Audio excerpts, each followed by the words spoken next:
chance, but in the second time I was near Jan of Mosty. Between us there were only 4 meters. He didn't saw me, but I have a camera, photo. I have a flash, but I have no batteries for the flash. Some pennies. And so there are photos, not of Mosty, but some flora, fauna, geography of Caucasus.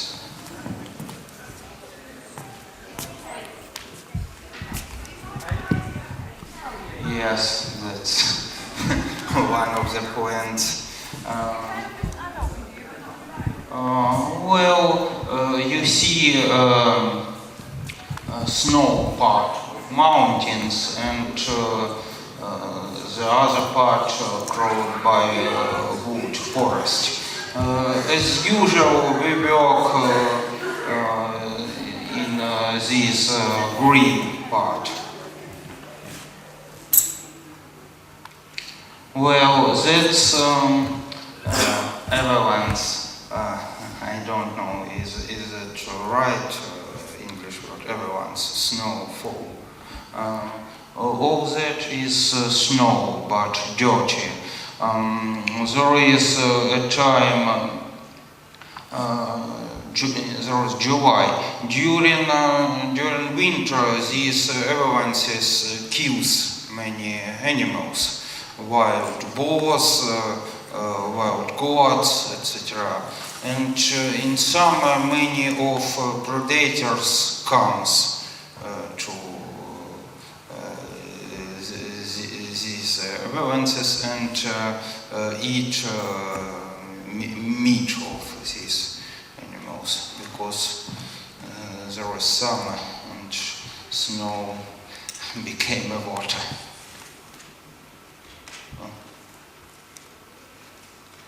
Well, that's river Baksan. We work in the canyon of this river.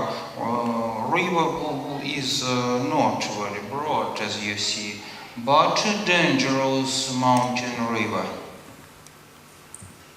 Well, you see how dangerous in some places. That's of course not for boats. Well, that's Baksan too. You see this high mountain. That's one of mountains near Elbrus. Elbrus is very well-known mountain, the highest in Europe, maybe. But it seems to me that real Elbrus is not in Europe. But Elbrus is higher than any mountain in Alps. Well, that's avalanche too. You see snow white, but very and very dirty in this moment. And under avalanche there is steam. Gubasanty. This canyon of this steam is one of the most interesting for cryptozoologists places. In maybe small, this is the center of living of small group of Almasty. There are in this moment 2 or 3 males and 1 or maybe 2 children. How many females we don't know, but especially 2. Maybe one of them has died 15 years ago, but maybe this cadaver was not her, but belongs to a male from other population.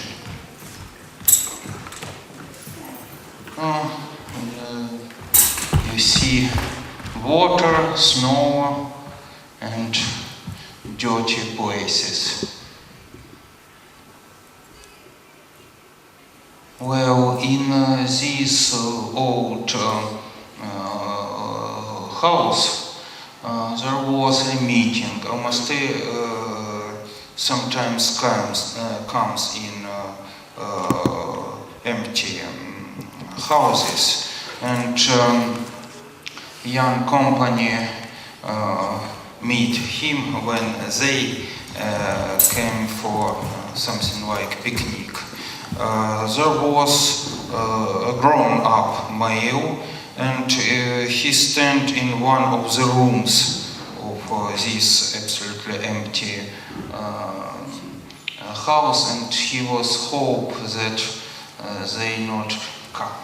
But when they come, he takes one of this of him soul and makes such. And then I asked this young man, in what side around almost he answered, I don't know, because I so ran. I ran so quickly that I don't interested in which side ran he. That's another steam Kizgen. You see only in one place the water. All the other place is covered by old avalanches. And that's almost August. The winter was very cold. Or that am I in Kizgen or Kuruko. Oh, I forget the name of this plant. Do you know? Tell me please the name of this plant. It's a house leek. Santander, it's a house leek, that's what they call it. Yes, but in Caucasus there are something like fields of these plants, many square meters. So you can eat and drink them because there is very many water in them. Even we sometimes drink them, and of course any animal and another creature like almost they can do that. Well, that's there is this house, we stopped in it. In the opened door stand almost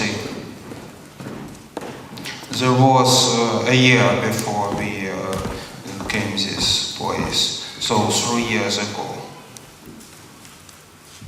Another records of this house. Gregory, we're running out of time. Can you just go through some very, very quickly? Okay. We don't have time. Okay.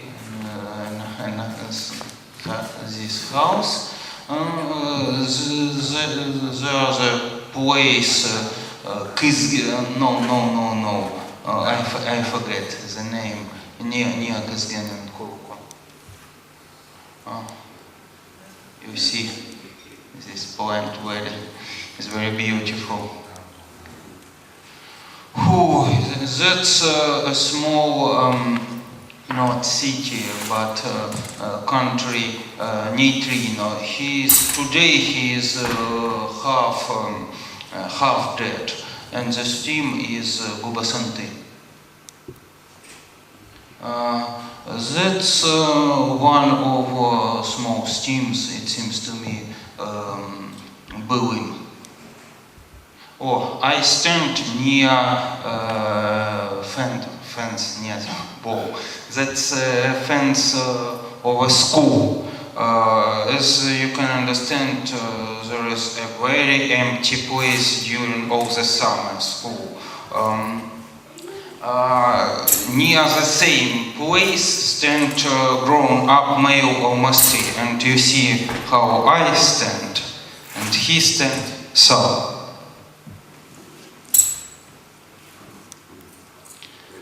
Yes, and on the other side was a young boy, almost as 6 years boy old tall.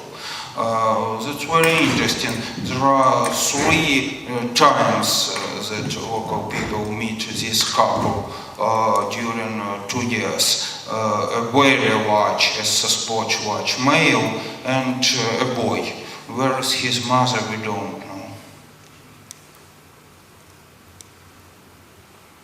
know. That's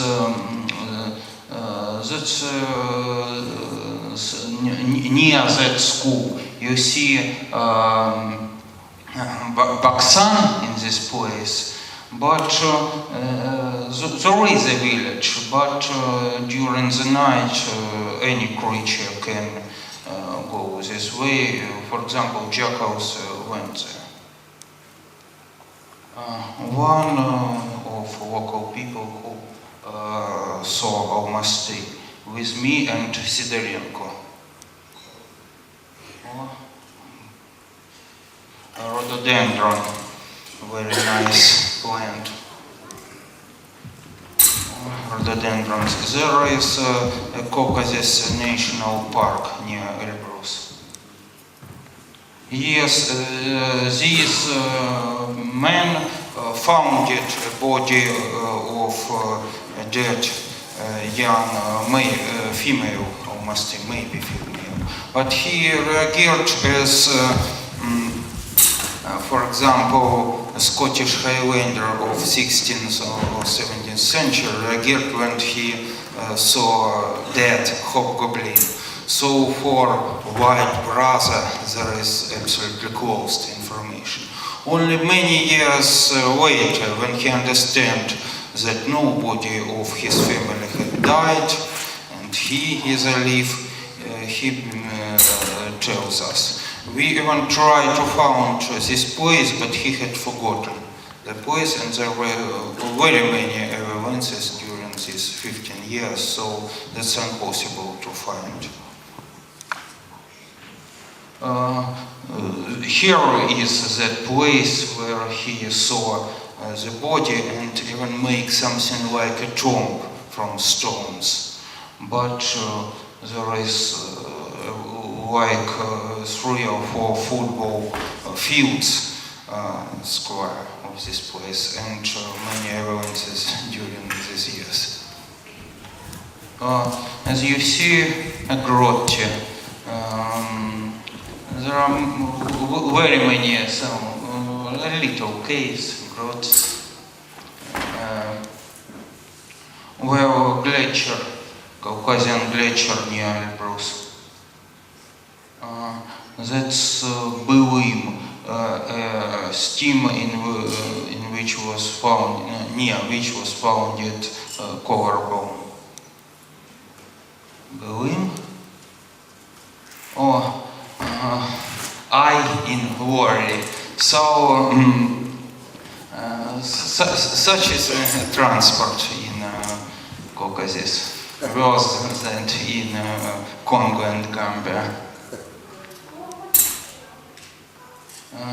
That's one of small lakes near Belim. You see rocks. That's Belim too. That's not mist, that are clouds. This part of rocks is called teeth of stepmother. Belim? So that's a cloud. Yes, no, that's not grotto, but something like Belim. There are very many nice, beautiful plants in this. That's the purple orchid. Yes. Oh, we are in a small grotto. So that's all? No? Or another from this? And there are many places like that. In some of them we found bones. But bones of sheep, of jackals, and so on. One of them. Oh, do you know what there is very many such plants in Caucasus. I've never seen a plant like that before. Almasty eats it. Don't smoke.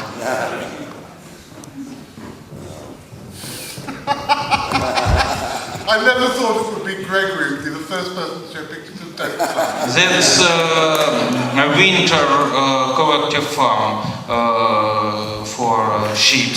Now it's absolutely empty, and there is interesting for us places, such houses. Almasty sometimes comes in them, and even lives. That's budget. I forget. There was a very strange scene. First of all, went budget, and then went a very small bear, 2 years old, and we cannot understand such a strange footprints.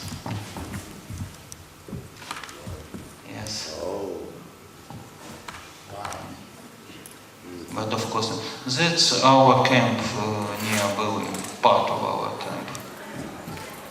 Or that we found in one of small caves. That's a sheep. Someone eat it, but not almost. That's, as you see, there are many small caves.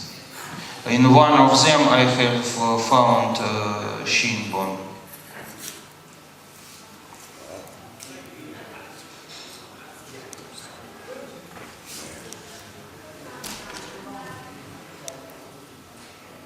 You see how many caves? There are very many insects in this place. So during 1 hour I have collected about 300 grams of such crickets. That's enough to eat. Do they taste good? I did. Yes, I can do it. During the days we meet many lizards, snakes, frogs, so you don't need to be a hunter. You don't need meat. Such things is enough. One of them saw almost. That's Berlin. In this place, some years ago, was founded collarbone. As you see, there is a roadwork here. Berlin. As you see, there was a stream, not a river, but rather strong. New cave, or no, not a cave, but everyone sent steam under it. That's all. Gregory, my dear, thank you very much. Okay, without further ado, can Dr. Nash come down, please? Dave, we got down. Hopefully, by the time we get to the end of this talk, you will know the answer. Cryptozoology is the study of mystery animals, and it's often portrayed as a fringe subject, more akin to areas like ufology and parapsychology than to mainstream zoology or biology. Indeed, the commonest working definition that we encounter for cryptozoology is that the subject is mostly concerned with the search for fantastic beasts or monsters. But contrary to the way it's often portrayed or described, cryptozoology is not monster hunting, nor is the subject concerned only with unusual or remarkable animals or with animals that might be late surviving members of groups otherwise known only as fossils. The main area that I want to cover today is the extensive overlap that exists between cryptozoology and mainstream zoology. And as we'll see, this area of overlap is so extensive that we might even wonder whether there is such a thing as cryptozoology at all.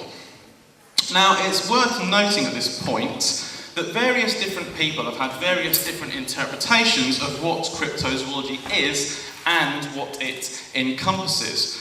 And a good place to start is with Bernard Heuvelmans, the Belgian zoologist who essentially pioneered the subject of cryptozoology during the 1950s. Heuvelmans, of course, wrote widely about cryptids from all around the world. And in 1986, he produced a list of those cryptids that he regarded as most likely to await discovery. Unfortunately, Heuvelmans didn't stick to the same definition of cryptozoology over the years. In a 1983 article, he wrote that in order to become a cryptid, a creature has to be truly singular, unexpected, paradoxical, striking, or emotionally upsetting. And he argued that it was these characteristics that allowed mysterious creatures to become incorporated into myth and legend, and hence to become cryptids. A version of this definition, the idea that animals have to be remarkable or visually striking in order to become cryptids, was later favoured by Richard Greenwell, the former co-founder and secretary of the International Society of Cryptozoology, and as a result, this definition has enjoyed quite wide acceptance. Clearly, though, this definition is entirely subjective. Who is to say what makes any given creature truly singular, unexpected, paradoxical, striking, or emotionally upsetting? And it's this subjectivity that makes this definition entirely unsatisfactory. Furthermore, Heuvelmans, Greenwell, and others regarded as cryptids many animals that didn't conform to this definition. In Heuvelmans' 1986 list, we find such cryptids as a small marmot-sized mammal from southern Ethiopia, a small wildcat from the Mediterranean, and a small flightless rail from the South Pacific. None of these creatures can be described as truly singular, unexpected, paradoxical, striking, or emotionally upsetting. What makes them cryptids is the fact that they've been reported on the basis of anecdotal evidence, but they have yet to be authenticated on the basis of procured specimens.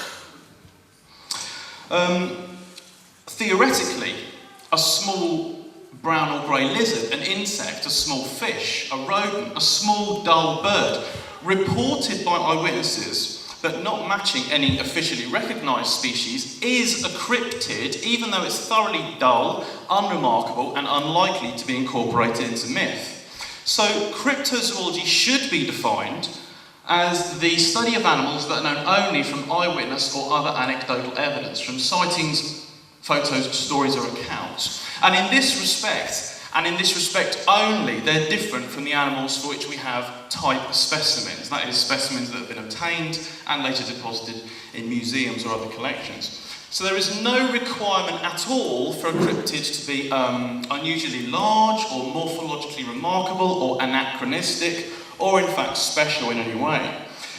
And as soon as we appreciate that cryptids can often be perfectly normal creatures, in no way do they have to be monsters or in any way fantastic, then we can appreciate that cryptozoology is not in any way a fringe subject. In fact, it's a perfectly normal, everyday area of zoological research. Now, further verification for this comes from the fact that a considerable number of officially accepted, well-known animals were cryptids prior to their official recognition. And we can call these animals former cryptids. The lowland gorilla is a good example of a former cryptid. This animal was known through legends to European people, perhaps as early as the, 7th century or so. But not until the 1840s did scientists learn that this was a real animal and not merely a mythical one. Of course, as soon as it became recognised as a real animal, it ceased to be a cryptid. Similarly, the mountain gorilla, reported to Western explorers during the 1860s, was dismissed as legendary, as was the lowland gorilla, until about 1901, when it was recognised as a real animal. The okapi, finally discovered in 1900, it had been reported by local people long prior to 1900. They knew it and had a name for it. The shoebill stork, a large African water bird, it's closely related to pelicans and not to storks. It was officially named and described in 1859, but an 1841 sighting had been published in 1849, and of course it was known to the local people much, much earlier than this, and I have no idea why that one's picking up a duck. The Komodo dragon, the world's largest lizard, it was officially described in 1912, but we know from reports that were collected in 1840 and 1910 that the people on Komodo and the surrounding islands were familiar with this animal. They knew it as the Boija darat. The coupre, a large forest ox, it's from Cambodia, it wasn't technically described until 1937, but an 1860 account specifically refers to a large black or blackish grey wild ox from Cambodia. So the coupre was known from anecdotal evidence. It was a cryptid long prior to 1937. Now, if we are studying animals such as the coupre, the Komodo dragon, the okapi, and so on, and the accounts that we're studying predate the official discovery of these species, is this research cryptozoological? Well, the obvious answer is yes, but if we admit that, then we're saying that a substantial amount of research on the history of zoological exploration and discovery was and is cryptozoological in scope. And here we come to a problem that we'll encounter several times during this talk. Not all of the scientists who do research on the history of discovery of such things as the coupre, the okapi, and so on, would call themselves cryptozoologists. They would instead regard themselves as standard card-carrying zoologists. So, should we be saying that such people are actually cryptozoologists? Should the term cryptozoology be far more widely applied than it currently is? My personal opinion is that yes, it should, but I don't think that this will happen because of the negative stigma that's attached to the name, and we'll come back to that problem later on. To return though to the subject of these former cryptids, there are in fact a huge number of these things. In fact, most of the larger mammals and birds that have been described by Westerners since the 1700s were originally former cryptids, and a great many less well-known animals, including various lizards, birds, marsupials, hoof mammals, and so on, many of which have been described in recent years and even in recent months, were also former cryptids. And two particularly good modern examples are the kipunji and the odidi. The kipunji is a recently described African monkey from Tanzania.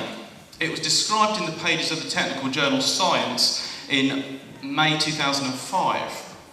And its discovery isn't in itself anything particularly remarkable, as a huge number of new primate species, over 45 species, have been named within the past 20 years. In January 2003, the primatologist Tim Davenport of the Tanzanian Wildlife Conservation Society heard rumours from the local Wanyakyusa people of the Mount Rungwe region in Tanzania of a strange, atypical monkey known as kipunji. At the same time, another primatologist, Trevor Jones, had been surprised to observe an unusual, unidentifiable monkey in the Tanzanian Ndundulu Forest Reserve, a location about 350 kilometres away from the source of the kipunji reports. So at this stage, we have an unknown primate that's known only to scientists by way of observations and via the testimony of local people. By definition, the kipunji was a cryptid, and you'd be justified in arguing that Davenport, Jones and their colleagues were now engaging in cryptozoological research. So whether they like it or not, these scientists are therefore part-time cryptozoologists. Good observations were finally made of the Capungi in late 2003, and a specimen was obtained from a museum collection in 2005. So, like mountain gorillas and okapis and cupres and so on, the Capungi has made the transition from being a cryptid to being formally recognised, and hence to being a former cryptid. And in this case, all of this happened between 2003 and 2005. The second example concerns a fairly small dull brown bird called the odidi. And it's a species of bush warbler. It was described from Bougainville Island, which is up there somewhere, in the Southwest Pacific. It was described by Mary LaCroix and F. Keith Barker in 2006.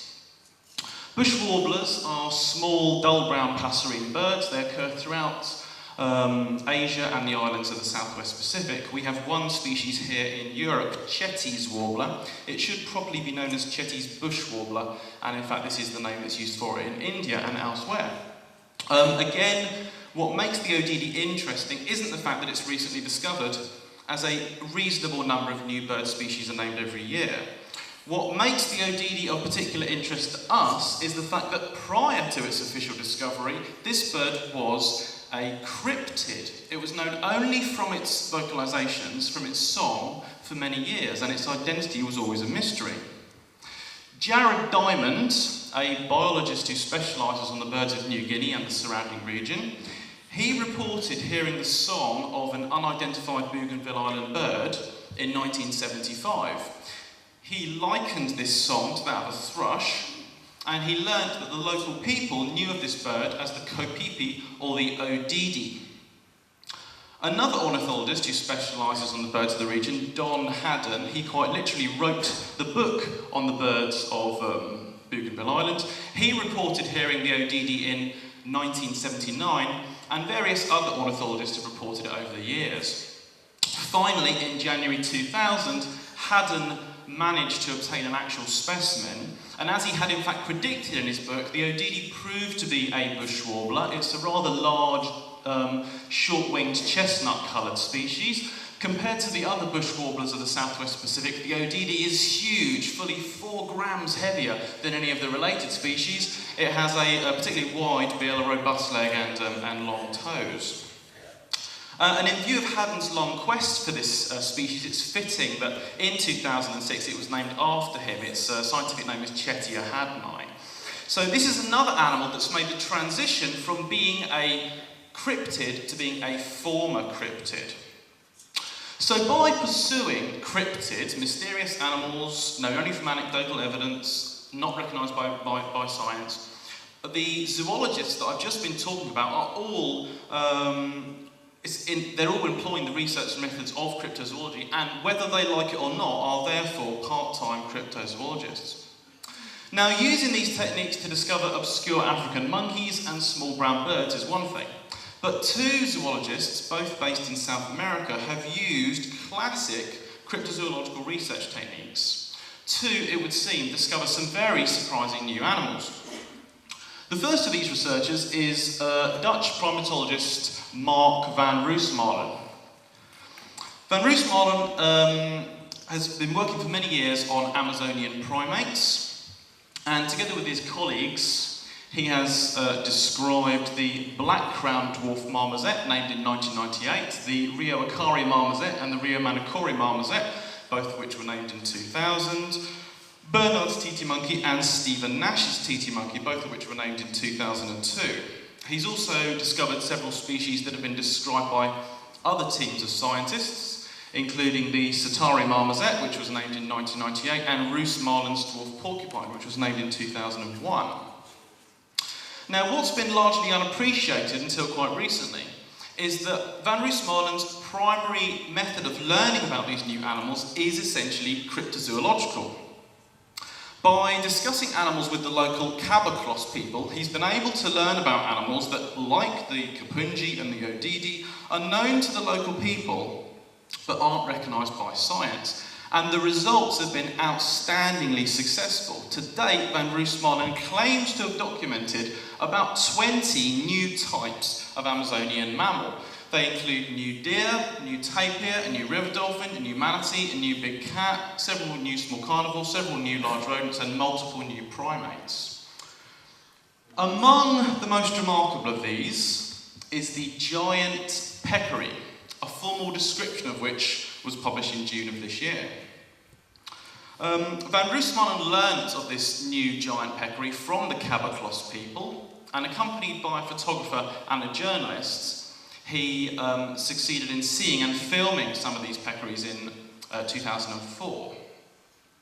The new peccary appears to be most similar to the collared peccary, but it differs from it in being larger, of course, in having different proportions, in lacking the collar around the neck that's diagnostic for the collared peccary, and also in social behaviour and various other characteristics. Later in 2004, Van Roosmalen succeeded in getting hold of actual physical remains from one of these giant peccaries. As is the case with quite a long list of recently discovered animals, the remains came from hunters who'd killed one of these animals for a meal. And DNA from these remains was later tested. They confirm that the giant peccary is a new fourth living species of peccary. The other three are the collared peccary, the white-lipped peccary, and the Chicoan peccary. And the DNA does indeed indicate that the giant peccary is most closely related to the collared peccary. If Van Roosmalen is right, it looks like we have even more surprises to come from the world of peccaries, as he has also documented two other peccaries from the Amazon that don't match a known species. One is a small orange-brown peccary, and the other is similar to an already known species, the white-lipped peccary, but differs from it in lacking the white markings on the face and in having white feet, and it's been provisionally termed the white-footed white-lipped peccary. As significant as the discovery of a new large living peccary species is, this isn't the only new large terrestrial mammal that Van Roosmalen has discovered, as he's also learned from the local people of a very dark coloured dwarf tapir. And as with the giant peccary, he's succeeded in getting hold of actual physical remains of this tapir. He has a skull. The dwarf tapir differs from what appears to be its closest relative, the Brazilian tapir, in being smaller and darker, in lacking the white markings on the ears, in having a shorter snout and shorter jaws, in having more elevated nasal bones at the top of the skull, and in having a different tooth formula. And if it can be confirmed as a new species of tapir, it will be the first new tapir named since 1865. So, like the giant peccary, it'll be another reminder that we can still find new large terrestrial mammal species, even here in the 21st century. There is even more. Van Roosmalen has also gathered information on what appear to be three new aquatic or amphibious Amazonian mammals. We're going to look at two of them, a new river dolphin and a new manatee. The river dolphin is most similar to the two Amazonian boto dolphins of the genus Inia, and it differs from them in being shorter beaked, in having a less bulbous forehead, in being smaller, and also in various behavioural characteristics. The manatee is quite similar to an already recognised species, the Amazonian manatee, which you can see there on the left. But it differs from it in being a dwarf. Now, whereas an Amazonian manatee matures at a length of about 2.5 to 3 metres and at a weight of about 500 kilos, the dwarf manatee is mature at a length of 1.3 metres and at a weight of about 60 kilos. The two are presumably close relatives. They certainly look more alike than they do to either of the other two recognised manatee species, the Caribbean manatee and the West African manatee. And again, this has been confirmed by way of genetic analysis because he's got actual physical remains. Van Roosmalen has also documented what appears to be a new big cat. It's known to the Kabaklos people as the Onza Kanshuku, and it's provisionally termed in English the white-throated black jaguar. Again, as with all of the new mammals that I'm documenting here, he's managed to obtain actual physical remains of this cat. He has a skin and a skull. The skin is completely black, it doesn't have rosettes in the coat, as is the case in, say, a black jaguar, and the skull shows that this cat has particularly large upper canines. So, like the discoverers of the Kapunji and the Odidi, and before that the people who first discovered the Okapi and so on, I would argue that by investigating animals that are known to the local people but don't match species that are officially recognised by science, Van Roosmalen is a cryptozoologist, and an extraordinarily successful one.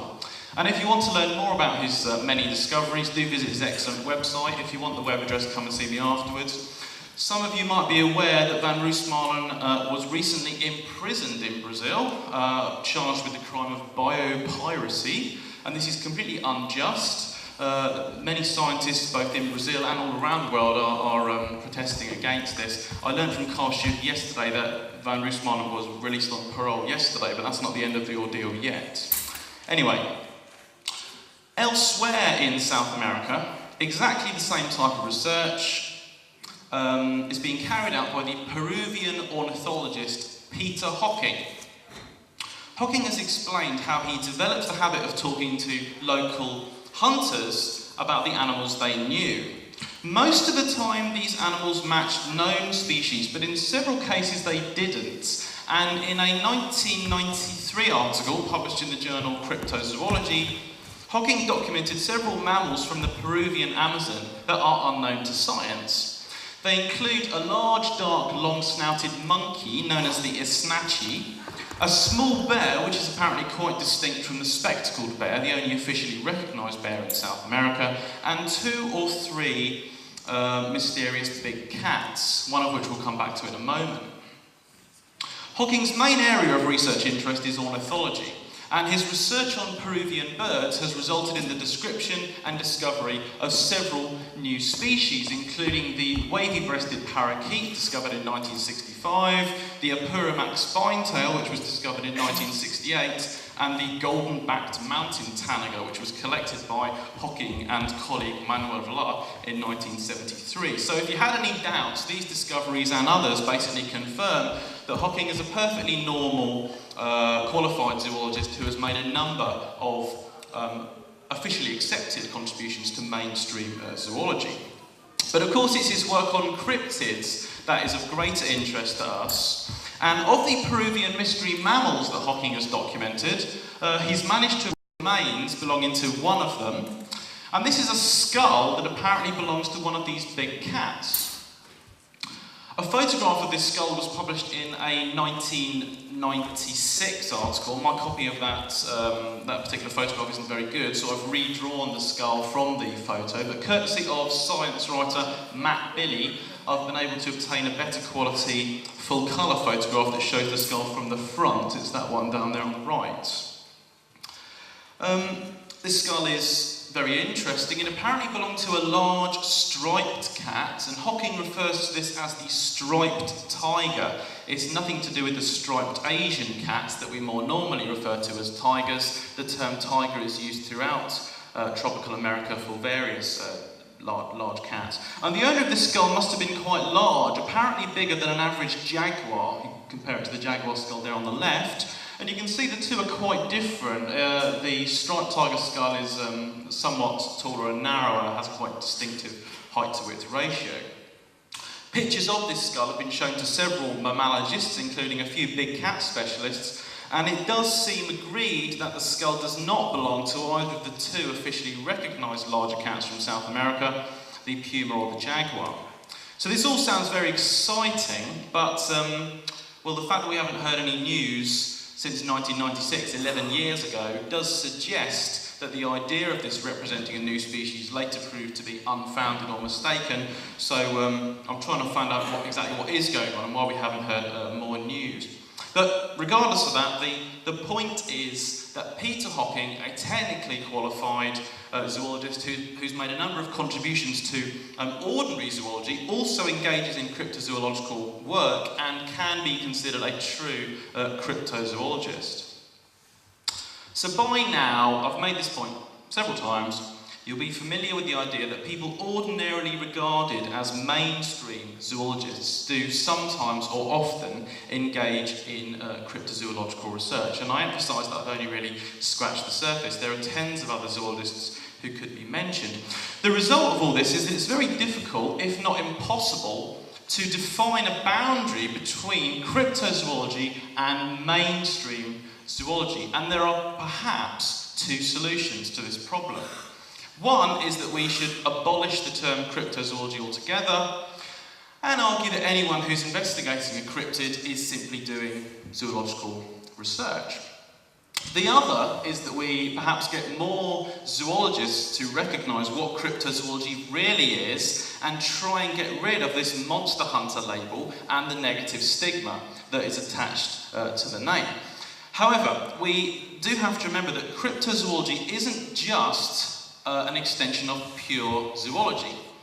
If we're investigating animals that only exist in anecdote and tradition and so on, there is of course always the possibility that such creatures don't exist at all in the real world, but are instead entirely the products of folklore and superstition and so on.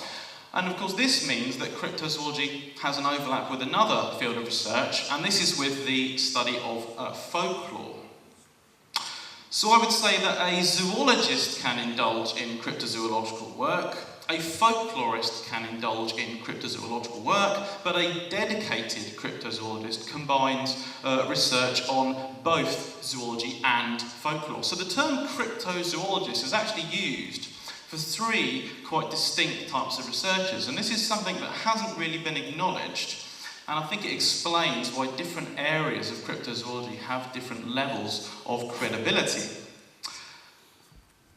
Oops. Should have used those slides. The zoology-based cryptozoologist looks at the creatures being investigated by the folklore-based cryptozoologist and thinks that the creatures concerned are highly unlikely to exist as real animals. The folklore-based cryptozoologist looks at the often rather mundane creatures being investigated by the zoology-based cryptozoologist and thinks that the animals concerned are so ordinary that they're probably nothing to do with cryptozoology. The dedicated cryptozoologist, who combines investigation of both of these fields, is equally interested in both areas and finds both real animals and entities that only exist in folklore of equal research interest. Now, we looked earlier on at the odidi, that small dull brown bird, described in 2006 but known long prior to this as a cryptid.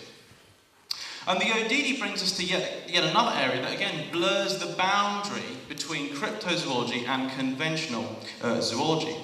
And this is the fact that when we try to come up with a model that explains the distribution of the odidi and its relatives across these islands, we have to conclude that there are almost certainly additional members of this bush warbler group that remain undiscovered on various of these Southwest Pacific islands. So we're talking about animals that likely exist but have yet to be documented by the discovery of actual specimens and remain unknown as cryptids. If we want to test the hypothesis that these hypothetical birds exist, there are two ways of doing this. One is by looking for actual specimens, whether that's live birds, traces of live birds, archaeological samples, or fossils. The other is by seeing if the people of the relevant region have any knowledge of such birds. So, if we're now looking for anecdotal evidence for hypothetical animals, is this also cryptozoology? Well, I think it is. I've been trying to come up with a catchy title for these sorts of animals. I can't. The best I can do is label them hypothetical cryptids. Now, another example of this sort of thing concerns these small, predominantly terrestrial crocodiles that are now known to have inhabited various islands across the Pacific Ocean. The first of these to be discovered was Micasuchus expectatus. It's from New Caledonia. It was still alive 1,700 years ago, and we know from the association of its bones with human kitchen waste that it was hunted and eaten by people. It lived alongside an assortment of other New Caledonian endemic animals, all of which are now extinct, including particularly large lizards, giant terrestrial turtles, giant flightless rails, and giant flightless megapodes, mountain nesting birds. And some of you might remember I spoke about these New Caledonian animals at Weird Weekend a couple of years ago. In 2002, a second Micasuchus species, Micasuchus colpacasi, was described from Ifati Island off Vanuatu. Its remains have been carbon dated to about 3,000 years ago, and again the association of its remains with human kitchen waste shows that it was hunted by people and hunted to extinction. Fiji was home to another one of these small terrestrial crocodiles. The resolution on this projector is unfortunately not particularly good, but This crocodile, this Fijian crocodile, is called Volia athel andersoni. Its remains have been dated to between 20,000 and 10,000 years ago, whereas humans have only been present on Fiji for the past 3,000 years. So we can't yet demonstrate that humans caused this extinction, but I have to say they almost probably did. Again, by reconstructing the evolutionary history of this group of crocodiles, we have reason to think that they were present on various other islands of the Southwest Pacific. In other words, that multiple other species existed but have yet to be discovered. Regardless of the model that's favoured to explain the distribution of these crocodiles on New Caledonia, Vanuatu and Fiji, we have to conclude that additional species were almost certainly present on various islands around New Zealand, on various islands around New Caledonia, on various of the Fijian islands, on the Solomon Islands, and perhaps as far east as Tonga and Samoa. These animals are almost certainly extinct. I'm not saying that they might be hiding out there in the present day, although that would be quite awesome. But not only do we currently lack any archaeological or paleontological evidence for their presence, at the moment no one has reported any ethnic traditions or stories or legends that seem to describe these crocodiles. However, we should expect such evidence to exist, and we should search through ethnic evidence, legends, stories, sightings and so on, with these hypothetical cryptids in mind. In fact, there are a large number of recently extinct island-dwelling animals from all around the world that were definitely encountered by people, but for which we virtually lack any eyewitness evidence. Fiji and the surrounding islands were inhabited by giant iguanas. The extinct Lepidiguana, named in 2003, estimated to have been about 1.5 metres long, was a bulky terrestrial iguana, quite different from the elusive tree-climbing iguanas that have still survived in the region. We've also seen that Fiji was home to one of those small, predominantly terrestrial crocodiles. It was also inhabited by a particularly large frog, one of the biggest frogs in the world. There were giant flightless pigeons like Natuna ornis, and these pigeons were similar and closely related to the dodo and the solitaire of the Mascarene Islands in the Indian Ocean. There were also particularly large rails on Fiji, and there were giant flightless or near flightless megapodes, mound-nesting birds, including Megavitionis, the noble megapode, and several species of particularly large scrub fowl. Lord Howe Island, just to the east of Australia, was inhabited by the 2-metre-long horned terrestrial turtle, Myelania. This animal didn't just have horns on its head, it also had a big spiky tail. And turtles of this type, they're called the Myelaniids, they also inhabited New Caledonia and various other islands to the east of Australia. We're not sure, but it's possible that these animals were still alive when humans first colonised the area. Moving to the Atlantic, and specifically to the Caribbean, we know that this area was home to an assortment of large and small sloths, giant rodents, giant eagles, multiple giant owls, unusual endemic monkeys, strange large insectivores, giant tortoises, and large iguanas. And at least some of these animals were hunted to extinction within the last 2,000 years. Again, we know that because we find the remains of some of these animals preserved in association with pottery fragments and other bits of human kitchen waste.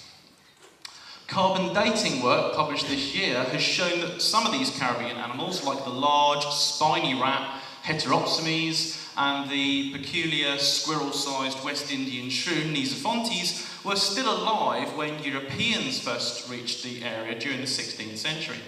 Until recently, it was thought that animals like the West Indian shrews had survived until as recently as the 1930s, and that was based on these very fresh-looking remains that came from owl pellets. But carbon dating work on these bones, published in 1999, has shown that they in fact date to between the 12th and 15th centuries.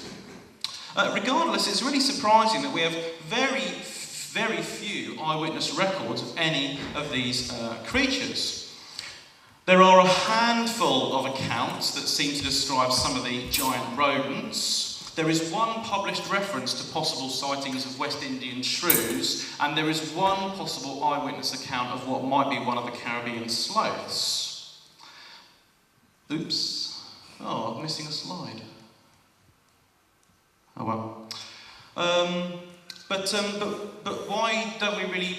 No, sorry, I was getting confused now. Right, but the only stories that seem to relate to any of these Caribbean animals are those of the Chickachanis of Andros Island in the Bahamas. It's kind of in the middle left up there. The Chickachanis were reportedly large bipedal, bird-like tree-dwelling animals. They could turn their heads right round to look behind themselves, and it's been suggested by some people that the Chickachanis were based on the giant barn owls that formerly inhabited the region. But why don't we really have any good stories about the giant rodents, about the gigantic Cuban giant hawk, or the Bahamian or Hispaniolan titan hawks, or the gigantic running owls, or the human-sized sloths? Now, some of these rodents in the Caribbean would have looked like guinea pigs, but guinea pigs the size of sheep. They were most closely related to the hoochers, a group of rodents that still survive in the region. Some hoochers are tree climbers, and others are strictly terrestrial. Sloths, like Megalochnus and Acrotochnus, were reasonably large herbivorous mammals. They had large curved hand claws. Some of them had short, almost superficially human-like faces. Some of them had large, protruding incisor-like teeth. I find it really hard to believe that people didn't have an incentive to incorporate these animals into myths and traditions, or at least to remember these animals and talk about them after they were gone. Now, while you might think it fairly logical that people living within a region overlook or fail to discover some locally occurring insect or small lizard or rodent, we actually find that this type of thing is really quite rare. Pre-industrial people do usually have a very complete understanding of their local flora and fauna, and it's a very rare event when we discover an animal for which they have no knowledge. I think we have to conclude that people almost certainly did know these animals quite well. They very probably had stories and accounts and so on about these animals and their behaviours.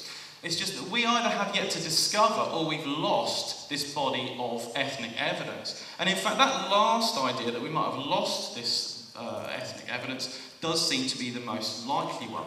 Because it seems that we haven't just lost the animals of the Caribbean, we've also lost the people. The Caribbean peoples that would have encountered these animals, the Tannoy people and the Caribs, have almost been entirely absorbed genetically by groups of people that invaded the region later on. And the cultures and traditions of these original indigenous people have been virtually entirely lost. Now, one final major area of overlap that again demonstrates the mainstream nature of a lot of cryptozoological research. No, wrong slide, sorry. Involves one final area that demonstrates the mainstream nature of a lot of cryptozoological research involves the increasing use of automatic cameras or camera traps. A camera trap is basically a camera that has some sort of trigger, usually an infrared beam. It's placed in a location where hopefully wild animals will trigger it and therefore get themselves photographed, like so.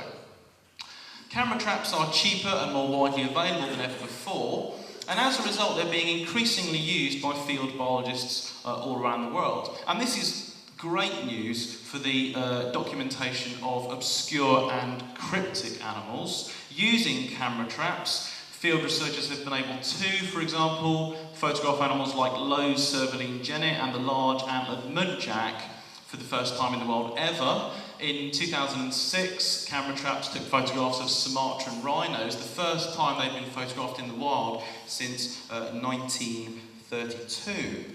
But what's even more exciting, though, is that there are several cases where camera traps have succeeded in photographing animals that are entirely unknown. If these animals are known only from photographs and unknown from specimens, does this make them cryptids? Well, I think it does, and if that's true, then yet again we're dealing with another area where mainstream zoologists are studying cryptids and therefore engaging in cryptozoological research. In 2003, an unusual rail was photographed on the Solomon Islands. It closely resembles the flightless species Woodford's rail, which was itself thought to be extinct until the 1990s, but it differs from Woodford's rail in its colour and pattern. What might be a new species of rocket deer was photographed at a camera trap in Peru in 2003.